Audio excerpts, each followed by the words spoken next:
Olá pessoal, nós vamos falar sobre o neuroma de Morton e os integrantes do grupo são Alice, Augusto, Bernardo, Pedro, Tamires e Vitor. Bom, para abordar, a gente resolveu dividir a introdução do nosso trabalho em três aspectos: os aspectos gerais, aspectos anatômicos e aspectos fisiopatológicos. Bom, quanto aos aspectos gerais, o neuroma de Morton ele se caracteriza por um espessamento benigno ou fibrose do nervo digital plantar. É uma causa muito comum de metatarsalgia, que é a dor no metatarso. Essa dor é caracterizada por dor ao redor das cabeças do metatarso.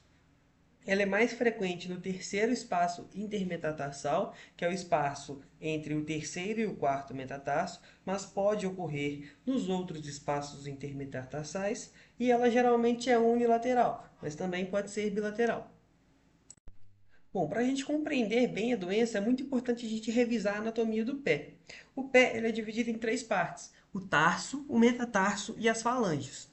O metatarso é a porção medial do pé e é composto por cinco ossos, que são numerados de 1 a 5 a partir do hálux. Lembrando, né, que o neuroma é o espessamento do nervo digital plantar, é muito importante a gente revisar as origens desses nervos. Os nervos digitais plantares comuns, eles advêm de dois nervos, do nervo plantar lateral e do nervo plantar medial. Os dois nervos laterais advêm do nervo plantar lateral e os outros três nervos mediais advêm do nervo plantar medial. Ambos esses nervos, nervo plantar medial e o lateral, advêm de um outro nervo, que é o nervo tibial. E esse nervo tibial é de origem do nervo ciático. Então a gente vê nessa terceira imagem aí, ó, direitinho o neuroma, que é o espessamento do nervo digital plantar. Esse neuroma aí está localizado no terceiro espaço intermetatarsal. Bom, agora que a gente já revisou a anatomia, vamos ver então o mecanismo de formação desse neuroma. É muito importante a gente lembrar que esses nervos digitais plantares, eles trabalham entre os metatarsos e por baixo deles. O neuroma ele vai se desenvolver em decorrência do uso impróprio de calçados, que está constringindo ali o pé, está apertando o pé. Como resultante disso, a gente vai ter um trauma, e esse trauma vai levar à inflamação, que por consequência vai levar a processo de fibrose ali na região perineural, levando a um espessamento do nervo, causando os sinais e sintomas comuns da doença.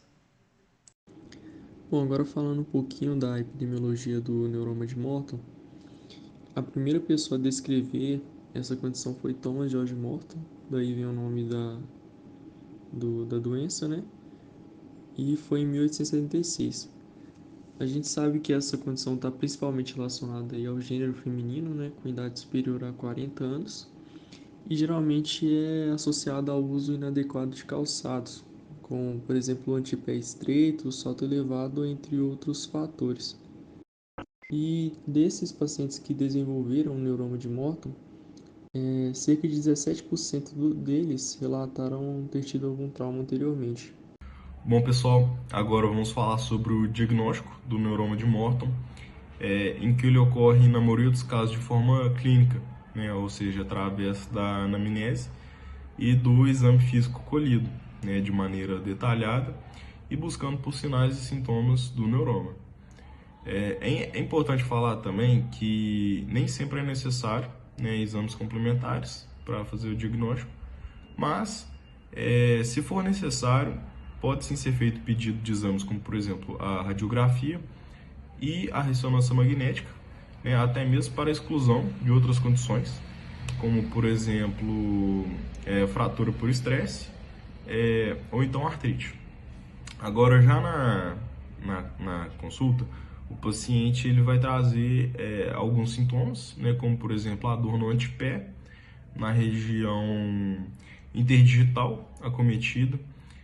Ele vai relatar que é como se ele tivesse pisando sobre uma pedra, ou sobre um alfinete, ou sobre uma meia dobrada, por exemplo. Algo que estivesse causando nele um incômodo ou uma dor, né? Ele vai relatar também que essa dor ela se intensifica durante momentos de prática de atividades físicas ou em momentos de deambulação, e ele pode apresentar também fatores de melhora, como, por exemplo, a retirada de calçados ou no momento em que ele se deita, né? Além do mais, o paciente ele pode apresentar também parestesia e queimação dos pés. Agora, já no exame físico, a gente vai fazer a palpação dos pés desse paciente e a gente vai buscar pelo sinal de Muller, né? Então, a gente vai fazer a compressão lateralmente das cabeças metastáticas do pé do paciente e vai fazer também uma compressão no possível local do neuroma, né, que seria onde o paciente vai estar referindo a dor. A gente vai fazer a compressão desse local e se tiver um clique e um som e esse paciente referir dor, isso é um indicativo de sinal de Muller positivo, né? Então, isso acontece devido ao deslocamento do neuroma sobre o nervo interdigital espesso, né? Pelo movimento do ligamento intermetastarsal transverso. Bom, existem vários tipos de tratamentos que a gente pode recorrer e um deles é a fisioterapia, que são exercícios e alongamentos que podem ajudar a fortalecer o músculo do pé e melhorar a flexibilidade. O uso de palmilhas ortopédicas também pode ser um método eficiente e a modificação do tipo de calçado também. Usar sapatos com bico largo e sem salto pode aliviar a pressão sobre a área afetada. E sapatos adequados, proporcionam mais espaço para os dedos. E as palmilhas personalizadas ou até as almofadas para os pés podem ajudar a redistribuir a pressão e proporcionar um suporte adicional, sabe? E cessar a atividade física, o exercício físico, pode ser uma maneira de evitar mais complicações, né? E tem pessoas que recorrem ao uso de medicamentos também, que na maioria das vezes, são anti-inflamatórios não esteroides, que ajudam a reduzir a dor e a inflamação. E quando esses tratamentos conservadores não funcionam ou não são eficazes, a cirurgia pode ser considerada. Uma das opções de cirurgia é a neurectomia, que é a remoção do neuroma mesmo, que alivia a dor, mas ela pode causar dormência. E também a gente tem a descompressão, que é a liberação do nervo comprimido.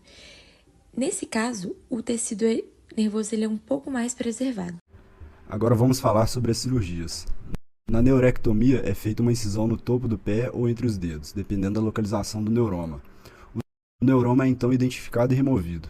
Após a remoção, os extremos do nervo podem ser suturados ou deixados abertos, dependendo da técnica utilizada.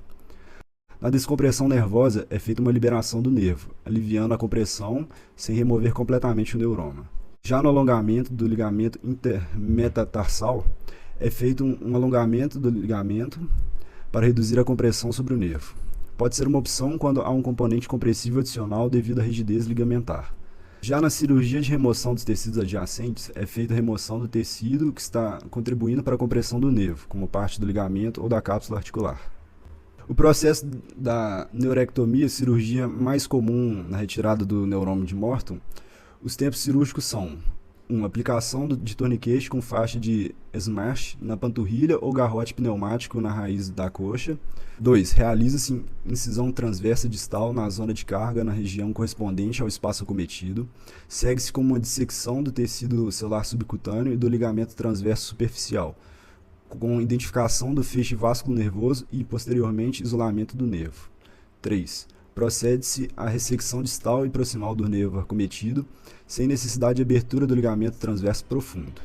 4. A hemostasia do local da incisão e o inventário da cavidade são válidos para a prevenção da formação de hematoma no pós-operatório e localização de lesões associadas.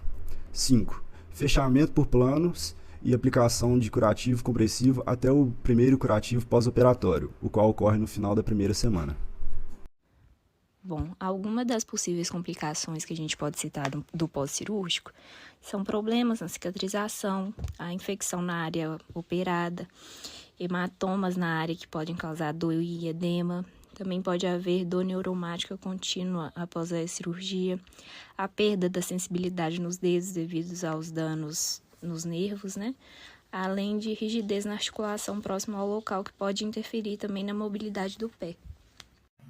Bom, pessoal, muito obrigado e essas são as nossas referências.